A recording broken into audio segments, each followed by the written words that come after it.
Most YouTubers are stuck spending 15, 20, even 30 hours per week just to post one single video. And if you're smart and have a business on the back of it, then it's like having 2 full-time jobs, which is absolutely exhausting. So in this video, I want to show you my very simple YouTube production system that saves me over 10 hours every single week so that I actually have time to build a real business behind it and not just be a YouTuber. So without further ado, let's get into it. All right, so right here, I have outlined the whole process of making YouTube videos all the way from getting the idea to actually publishing the finished video. And the way I approached this to make it more efficient was just to look at the whole process and be like, where do I spend the most amount of time on a task that could be done by someone else? And for me, what stood out was editing. So that was the first thing that I took a look at. Editing is something that you guys probably don't care if it's me or someone else doing it. Whereas if I got someone else to be on camera, for example,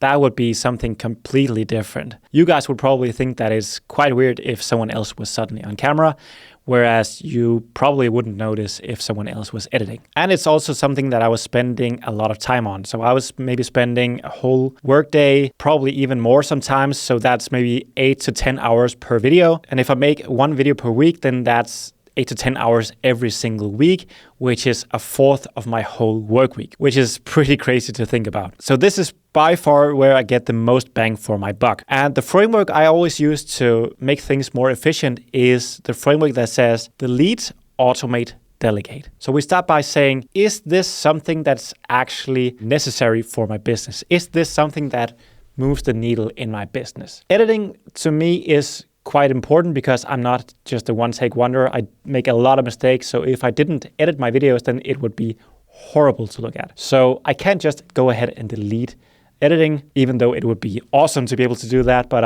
I can't. So the next step is to look at, can I somehow automate it? And you can do a lot of stuff with AI these days, but I can't really fully automate it. I can only use AI programs to maybe cut out filler words or arms and ahs and all that kind of stuff. And I can also go ahead and build some systems, maybe make templates and stuff like that for color grading so that I can just, with one click, apply a LUT, and then it just gets color graded so I don't have to color grade it from scratch every single time. So by building systems and maybe utilizing AI programs and stuff like that, I can make the process a lot faster, but I still have to spend quite a lot of time editing the video, even though I do a lot of that stuff. So for me, the best option for this was to just outsource it, which is the last step in the framework, which is delegate. And I know a lot of you have a lot of limiting beliefs around outsourcing the editing, and I definitely had a lot of those too. I probably had them all. So I was like, I don't really want to manage people, and they probably can't edit it the way I want it to look. And then it's probably also very expensive. And I don't make any money from this channel yet. So I was like, do I really want to outsource it? But in the end, I just decided to outsource it anyway. And I'm really happy that I did. Because in terms of the financials, I think it's just a matter of how you value your time, because I think that we often think very narrowly about this and only think about the cost of that specific thing. And then we're like, that's a lot of money for that task, and I could just save that money by just doing it myself. But we don't really think about what else we could do with that time. Could we maybe instead be on a sales call that made us more money? Or could we spend the time developing the product that again made us more money? Or maybe we just want to spend more time with the family instead. So it just comes down to, how much do you value your time? Are you willing to spend that money on being able to do something else instead? And then in terms of managing other people and having someone else do it the way you want it to be done, I think that's often just a limiting belief. It's not really true. In fact, I think a lot of these editors are way better than you are and I am. And to be honest, I think the only way to overcome that is just by trying it out and figuring out that it's not as bad as you thought. So yeah, outsource your editing. I promise you, it's definitely worth it. And then the next part I took a look at was the filming. I feel like the biggest tasks right here is the scripting, filming, and editing. So those were like the biggest tasks I took a look at. In terms of filming, I can't really outsource that. So the only thing I can pretty much do is just to try to make it more efficient. And the way I could do that is by, first of all, just having a static setup. When I first started on YouTube, I was filming at home and I had to get rid of all of the equipment every time I had to do something else, because otherwise my wife would be pretty angry at me. So I had to get rid of it every single time. And then once I wanted to film, I had to maybe spend an hour or so to set it all up, which took up a bunch of time. So just by getting this office and getting out of the house and being able to have this static setup, it saves me a bunch of time every single time I make a video. And at the same time, it's also really nice to have that mindset shift whenever I leave home. I'm like, all right, so now it's time to get to work, and then I don't get distracted by doing laundry or stuff like that. So that's also really nice. And other than having this static setup, the other thing I could do to make this more efficient is by batch recording. And this video right here is actually the second video I'm filming today. So what I'm doing is, instead of just scripting one video and then filming and publishing and then starting all over, I'm actually scripting multiple videos and then recording multiple videos in one sitting. It might be 2 videos, 3, 4, depending on how good I am at speaking to the camera. I haven't really been super good at this, but I'm trying to really improve and being able to record more and more videos in one sitting, because that's way more efficient. So imagine if you could just sit down and have 4 videos prepared, then you can film a whole month worth of content in just one sitting, which is pretty awesome, because then you can spend the rest of the month on working on your business instead. And then we have this scripting, which is something that I've actually played around with even recently. My theory was that if I bought a teleprompter and scripted everything word for word, then I could maybe make things more efficient, and then I was also able to film multiple videos in one sitting, even more than I could if I just made bullet points. But after spending a bit of money on the teleprompter and trying to script a whole video word for word, which is way harder than I thought actually, then I realized that it wasn't as easy as I thought. Even the filming was quite hard. I thought that I could just throw it up on the teleprompter and then read it, and then I could just do it in one sitting. But in reality, it wasn't quite like that.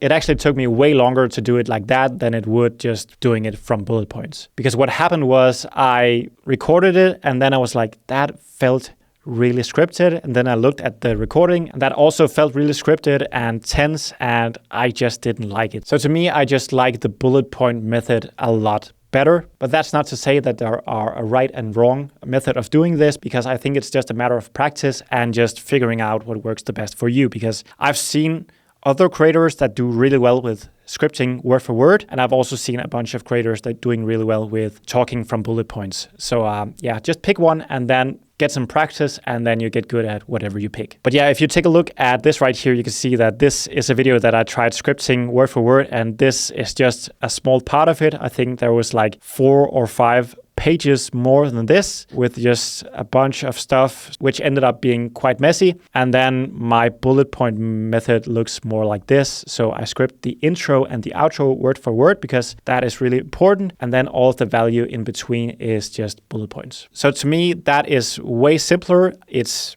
easier to script, because this might take me an hour or so to script, maybe a little bit longer, depending on how complex it is and how much research I need to do. But it is fairly simple. And by doing this, I save a bunch of time, because it takes a lot longer to script everything word for word. And I also feel way more natural on camera when I'm just filming from bullet points. And if you're talking about something that you've done yourself and you really love doing and all that kind of stuff, then it should be pretty easy for you to talk from bullet points. So if you are an education-based channel, then I would definitely recommend that you do this. But again, I've seen creators do it both ways, and yeah, they all just crush it with their own method. So I think it's just all about picking one and then going all in on that. So that was the 3 biggest tasks. So now the only thing we have left is the idea generation, packaging, and the publishing. And the publishing is probably the simplest and easiest thing to do. That's just uploading the video and making sure that the title and description and all that is correct. And for that, you can just hire a VA to do that pretty cheaply. It doesn't even necessarily have to be a YouTuber expert. You just need to explain them how to do stuff, and then they can do it pretty easily. But of course, if you follow the delete, automate, delegate process, then the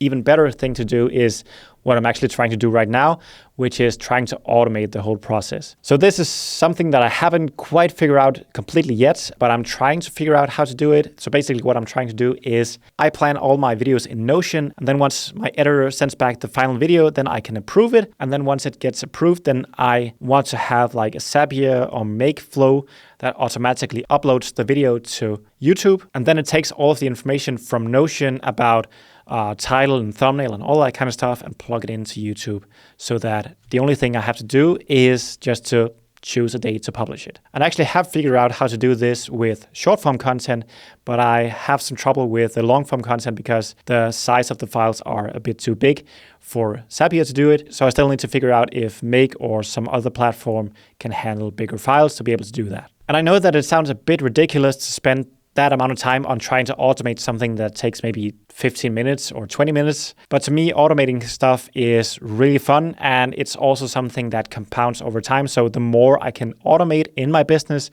the more time I save overall. So the 15 minutes itself might not be the big game changer, but by doing this in multiple places in my business, then that really compounds and makes a huge difference. And then once we've done that, then we can focus on the idea generation and packaging. And to be honest, this is not something that I've outsourced myself because that's something that I really like to do myself. That's something that gives me energy. So I just do this myself. But you can actually go ahead and hire a YouTube strategist that takes care of this whole process so that he or she just comes up with a proven idea that we already know has proof of concept. So after doing some research, we know that there's demand for this specific topic. And then that person also takes care of the packaging, which includes the thumbnail and the title. And of course, you don't have to outsource it all to one person. You can also just go ahead and find someone that can take care of the thumbnail. That can be done really cheaply, and you can also find someone that just gets the idea and makes a really solid title. And then all you have to do is just focusing on making a really solid script and filming the video. And then everything else is something that can be taken care of by someone else. And whether you want to outsource and automate all of the tasks or just maybe outsource your editing or automate the publishing or whatever you choose. It might all depend on your budget and all that kind of stuff, but it's definitely worth it to take a look at this process and see how much time you can save so that you can free up your time to spend that time on the real money-making things, which is driving the business behind the YouTube channel. Now, if you feel ready to finally start outsourcing your editing, then watch this video next, because in that I show you how much it costs and how to communicate with them so that it doesn't become your worst nightmare. So click on that video and then I'll see you in there. Bye.